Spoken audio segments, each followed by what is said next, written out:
So having this view today, out here instead of in there, is an honor I never expected and one I value deeply. It's especially meaningful because of why a group of us are gathered here today. My classmates, my brothers from the Fairfield Country Day School class of 1975, it's quite an achievement, 51 years now.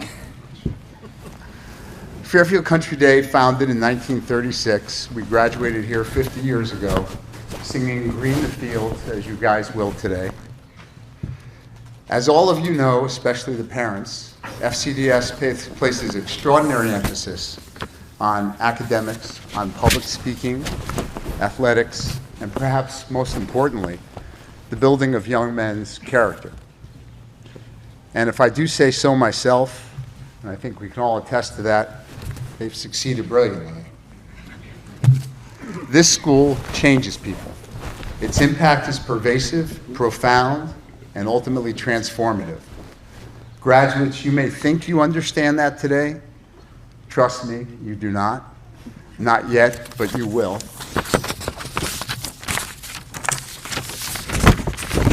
Years from now, you'll suddenly hear yourself using a phrase a teacher taught you here. You'll find yourself competing harder because of lessons learned on these fields. You'll write better, speak more confidently, appreciate art more deeply, and carry yourselves differently because of what happened here, inside and outside these classrooms. Laboribus, iudice more. FCDS becomes part of who you are. We know this because it has remained part of us for over 50 years. Undiminished, undiluted, part of our core, as it will be part of yours.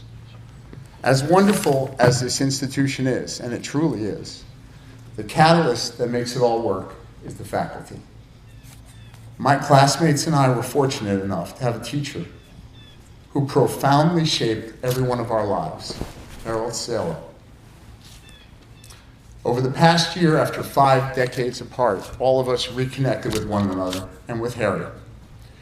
And what struck us most was his genuine surprise at how deeply we all felt about him and how enduring his influence has been.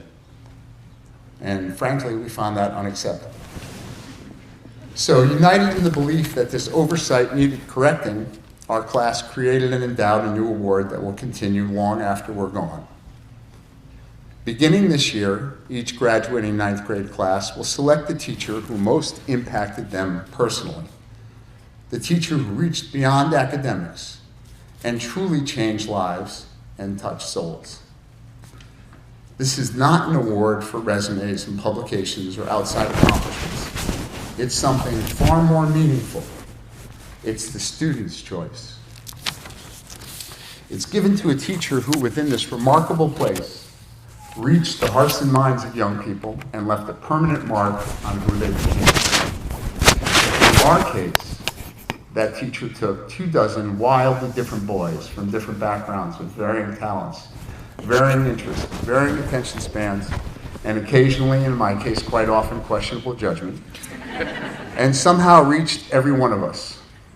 And so the inaugural recipient of this award is a man who touched us so deeply that 50 years later, even for an FCDS graduate well-versed in public speaking, words still fail. Harry, could you come up, please?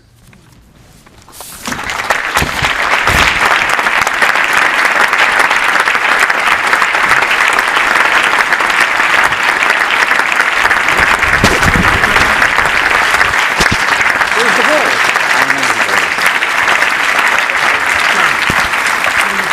Thank you. Oh, that's beautiful. Do I get to say Yes, thank you? absolutely. And I turn the mic to Harry Saylor. Just a few words. I outlasted the applause. He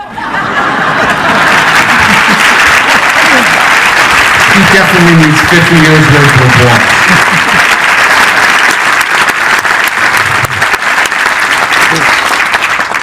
It's truly an honor. I am at a loss for words. When a few guys contacted me after 50 years and said that they were getting together and that they were honoring me, I was nonplussed.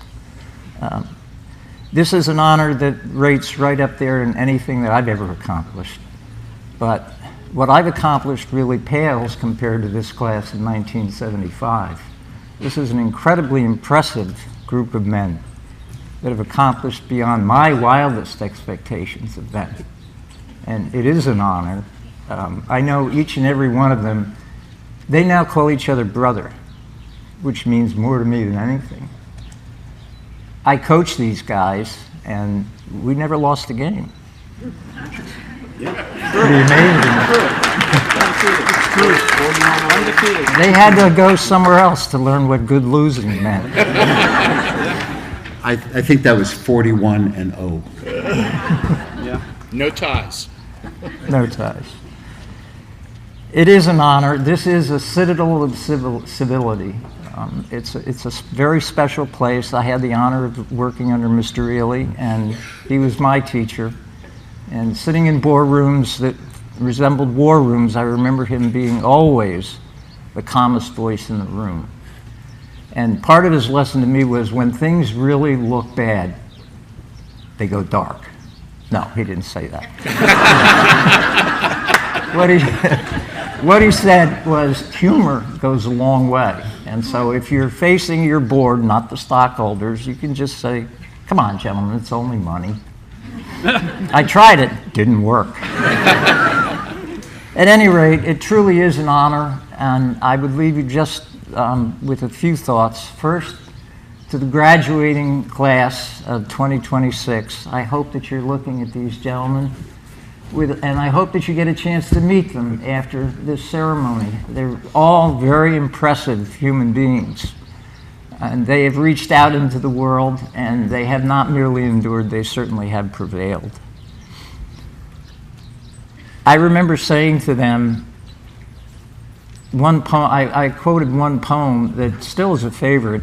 It's about, the name of it is Andrea del Sarto. Browning wrote it. He was an extremely accomplished painter and really totally technically correct.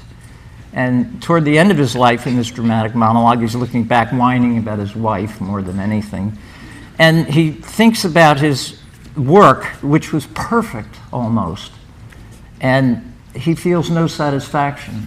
His work didn't seem to have any soul. And he blurts out in the middle of this poem, "Ah, but a man's reach should exceed his grasp, or what's a heaven for?" So I would say to you graduates, as I taught these gentlemen, when you reach the end of your days and you only have one word to say, my choice would be thanks. What you don't want it to be is whoops. Thank you.